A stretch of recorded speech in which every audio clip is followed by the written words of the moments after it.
په لسم د ذوالحجه یعنی د لوی اختر په سهار د عیدګاه لمانځه بعده حضرت ابراهیم علیه السلام د الله جل جلاله له طرفه حکم شوی و چې ته به خپل زوی حضرت اسماعیل علیه السلام ذبح کوي یعنی حلالوي به. شیطان اللعین بی بی حجره رضی اللہ عنها ته په ظریفې زنانې په شکل کې ورته راغی، ورته وویل حضرت ابراهیم علیه السلام خپل زوی حضرت اسماعیل علیه السلام د ذبح کولو یعنی د حلالولو دپاره بیایي.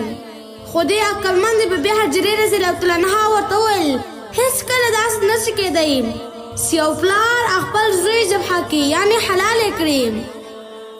په لسم د ذوالحجه یا ابراهیم علیه السلام د الله تعالی د عبادت نه چې فارغ شو نو خپلې بیبي ته یې وفرمیل چې اسماعیل علیه السلام بچه ته ښکلې کپړې واچوه، ویې لمبوه، سر ورغول کړه، سترګې ورتورې کړه، سر ورلمونځ کړه. یو لوی ذات طرف ته یې د مېلمه په حیفت بیایم. مېرمنې د حضرت اسماعیل علیه السلام ښه تیار کړو او خوشبو یې ورته ولګوله او په تندې یې ښکل کړو او حضرت ابراهیم علیه السلام سره د الله جل جلاله په حضور کې وسپارلو.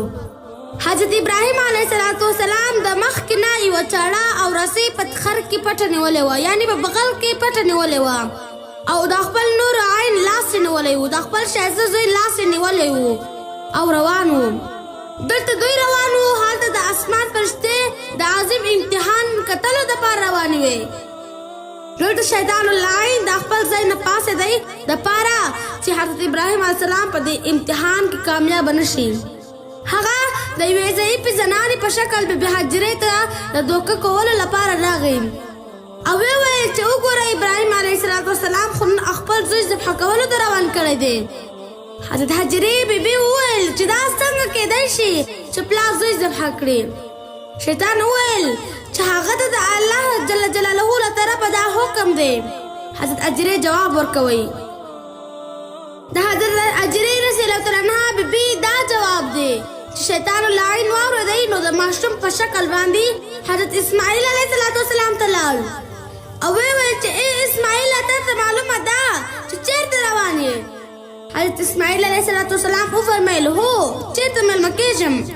ابلیس ورته وویل نه پلار دې ذبح کولو له بوځي.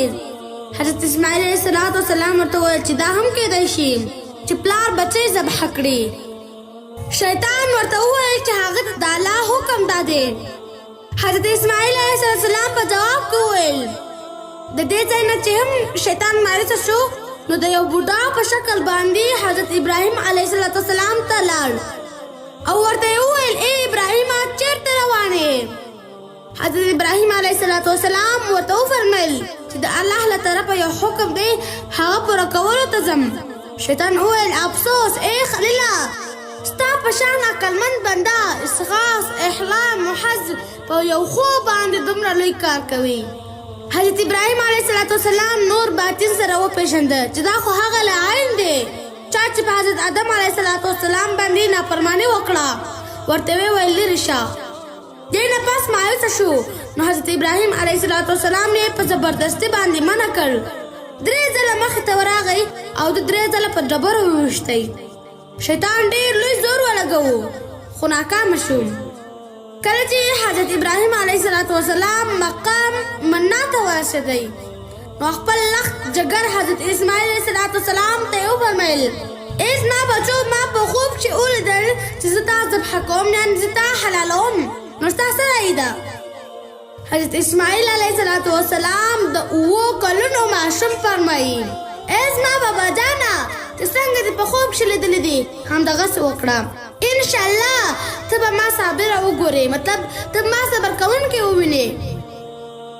خلیل الله پر رسۍ باندې د خپل نور عین پښې لاسونه وتړل او په ځمکه یې سملو مطلب په ځمکه یې وغورځولو او چاړه یې ورته په غاړه کېښوده او بسم الله الله اکبر یې وویل او په تیزي سره یې چاړه راوښکله او په خپل بچو باندې په غاړه باندې کېښوله. لیکن د دې چاړې اثر نه کېدی. هر څومره چې به چاړه پر تیزه کا خو لیکن هغه به اثر نه کوي. او حضرت حضرت ابراهیم علیه السلام د چاړې څوکه د خپل پرزند په غاړه زور سره کښېښوله او د ټول وجود زور یې په ولګوئ، خو لیکن د ده غاړې یو ورځ هم نه سو پرې.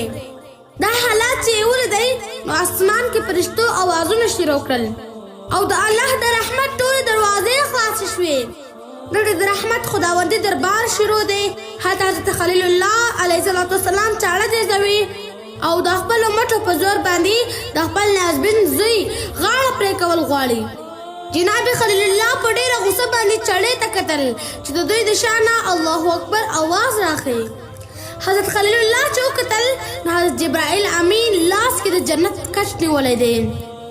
نو حضرت جبرائیل امین لاس کې د جنت کټ نیولی دی او ولاړ دی او دوه ځلې الله اکبر وویل. حضرت ابراهیم علیه السلام هم د خوشحالۍ نه الله اکبر وویل. الله تعالی وویل ولله الحمد. دا مجموعه یو تکبیر جوړ شو او د قبولیت د وخت نه یو یادګار جوړ شو. قیامت پورې مسلمانانو دپاره دا یو حکم دی چې د 9 ذوالحج نه واخله تر 14 ذوالحج پورې دا تکبیرات وایي چې یو یادګار باقي پاتې وي. حضرت ابراهیم علیه السلام چې په کومه رسۍ باندې خپل نیازبین زوی تړلی و، حضرت جبرائیل امین هغه خلاصه کړه او دوی ته یې وفرمیل چې دې وخت کې د الله تعالی نه کومه دعا غواړئ ویې غواړئ. دا د اجابت وخت دی. دوی د تمامو حدینو او مسلمانو دپاره دعا وغوښتله د قربانۍ د کټ په شکل کې قبوله شوه چې دا یې قربان کړ او د راتلونکو نسلونو لپاره یو سنت وګرځېدی او تر قیامته به دا سنت جاري وي. او د الله رب العزت وفرمیل سلامتی دې وي په حضرت ابراهیم علیه السلام باندې. موږ داسې بدله ورکوو نیکي کوونکي خلکو ته او هغه زموږ په بندګانو کې ډېر زیات ایماندار دی او هغه به په خپلو نعمتونو باندې سرفرازه کوو او د هغه په نسل باندې به هم زموږ لطف